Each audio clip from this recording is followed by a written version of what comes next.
Hello everyone, Tammy here. Welcome to my channel. Today is Saturday and I am doing Satmorn, hashtag Satmorn Makes.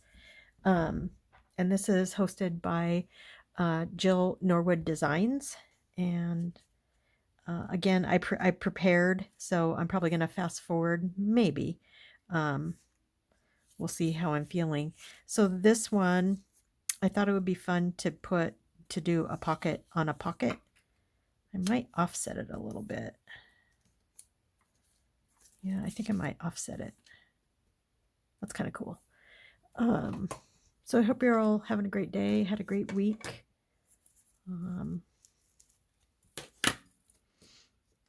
I had a mammogram on Thursday.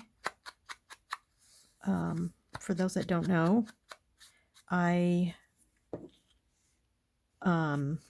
last year at this time, I found out I had breast cancer, inflammatory breast cancer, which is actually pretty serious.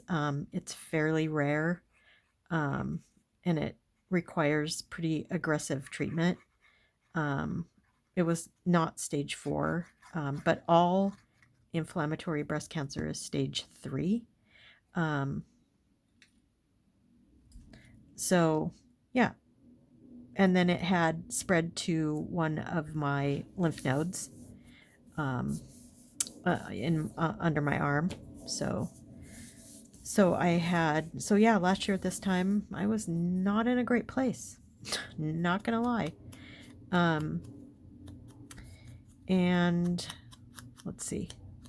Oh, so then on October 4th, I started pretty aggressive chemotherapy that went until January 2nd. I had my last chemo infusion on January 2nd.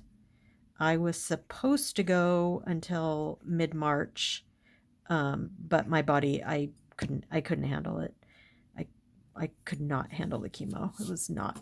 It was very, very, very unpleasant. I talked about this a little bit because I was doing some blog posts,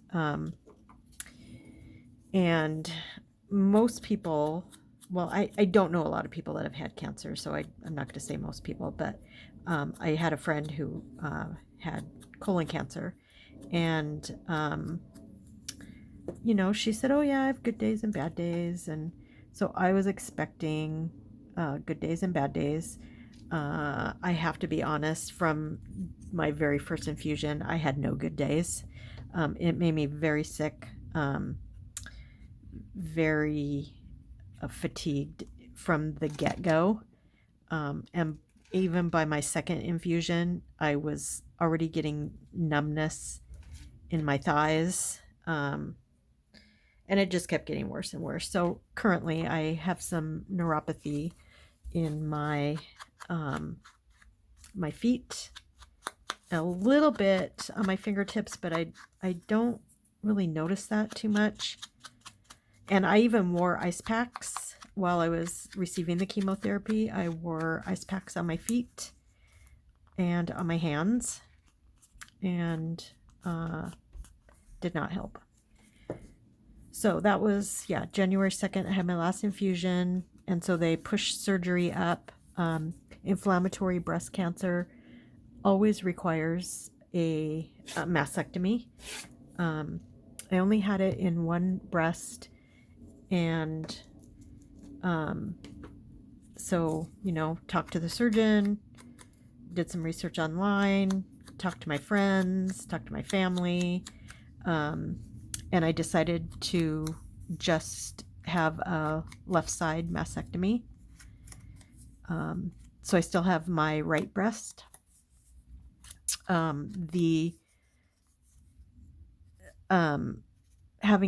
could have had a double mastectomy, but it would, surgery was already going to be, 3.5 hours. I didn't want to be on the table for 6 to 7 hours.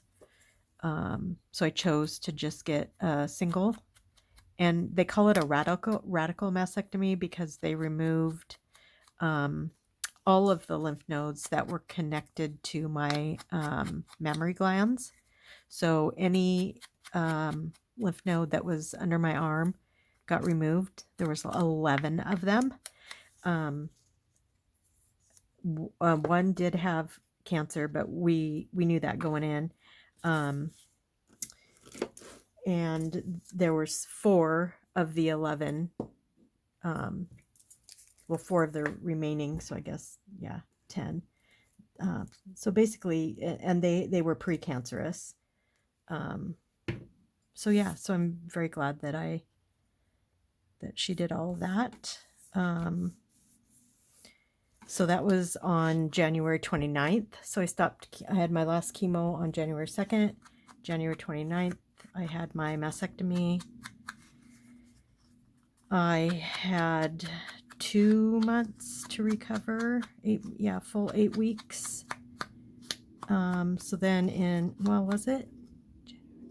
It's about 6 weeks actually. And then I had radiation on the surgical side, the mammogram side, and under my arm and all of that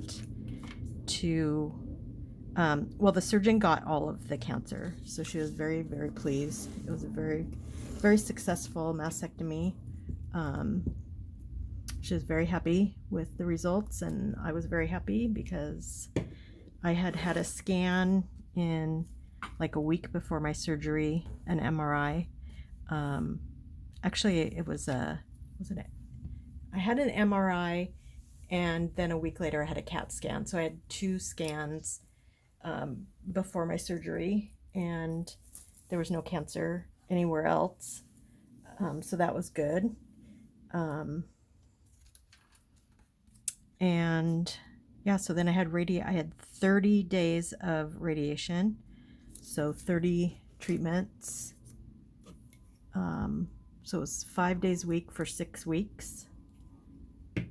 I had that, and that was over, and that made me a little fatigued. I got, even though I put a lot of lotion on, I got a lot of areas where I got 2nd-degree burns. But it wasn't, it sounds worse than it was.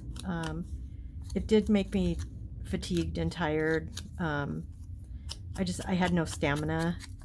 So I could get in my art room, but I could really only work for 20 to 30 minutes.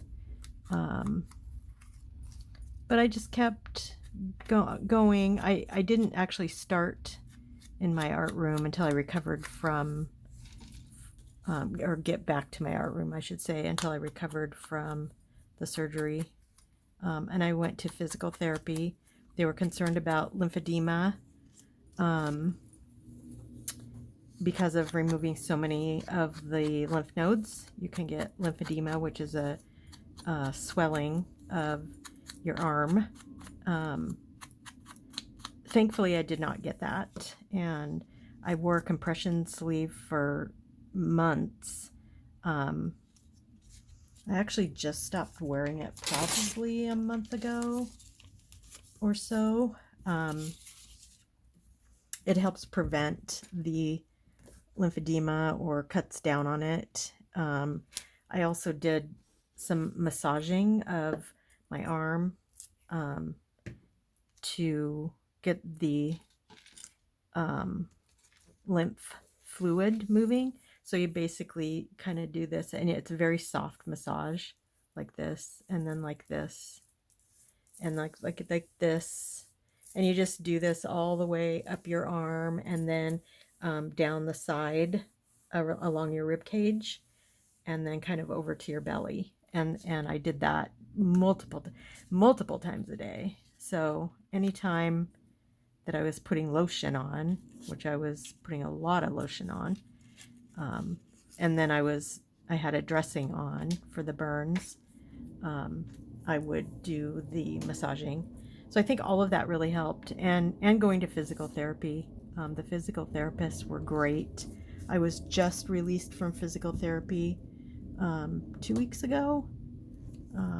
At first I was going twice a week, and then they had me down to 1 time a week, And then I went once a month. Well, I went once a month because of the medication. So then after radiation was over, 2 weeks after radiation was over, they gave me some time to recover a little bit. Then they put me on the hormone medication, and that's the one that we're still working out. I think we have it dialed in. I actually haven't. I'm receiving the lower dose. Well, actually, I am actually filming this a little bit ahead of time, so I would have already started the lower dose, but I've been taking it just once a day at the lower dose for a week, and I feel pretty good. Today I actually vacuumed, so I dusted, I vacuumed, and I mopped the floor, and I'm in my art room. So huge. I mean, I couldn't 2 months ago, I could not do this. I could not. So I'm very pleased with the recovery of my body. You know, it's going very well. But it's kind of a milestone for me. So when I hear about my results, I will definitely let you know. Should be okay. Nothing weird seems to be going on my right side. And, you know, if I do have anything, it just came up in the last, few months. But I'm also doing things to prevent the cancer from coming back. And a few things I'm doing that are good for cancer prevention in general. I'm taking fish oil. I'm eating beef like only once or twice a month. I'm sticking to a mostly fish diet. I'm taking melatonin, which the naturopath. So I see a naturopath oncologist and a medical oncologist, and the naturopath said there's a lot of research that shows that melatonin is good for preventing cancer. I know a lot of people can't take melatonin. I don't have any problems with it. So I take it at night. It makes me sleepy. I don't have weird dreams or anything, so that's good. Yeah, and movement. I've been walking in my house and up and down my stairs, only because the medication I'm on upsets my stomach, and so I can't be too far from a bathroom. So I just thought I'd fill you all in. I know a lot of you already know my story, but I do have a lot of new subscribers, so that's where I am. And this was my Satmorn Makes. Some pockets. I love them. They turned out really good. And yeah, I'm just making stuff for fall journals. I'm in the process of making 6. Actually, I'm in the process of making 7 fall journals. 6 will go to the Cancer Center when I go for my my monthly check-in with the oncologist in September, and they're fall themed. And then I'm making a fall themed one for a giveaway for my channel because I'm at 115 and I'm going to do a drawing at 200. So be on the lookout for that. I'll be showing that. But yeah, well, that's where I am. Thanks for listening. Thanks for watching. And I will talk to you soon. Have a great weekend. Be good to yourself and be kind to each other.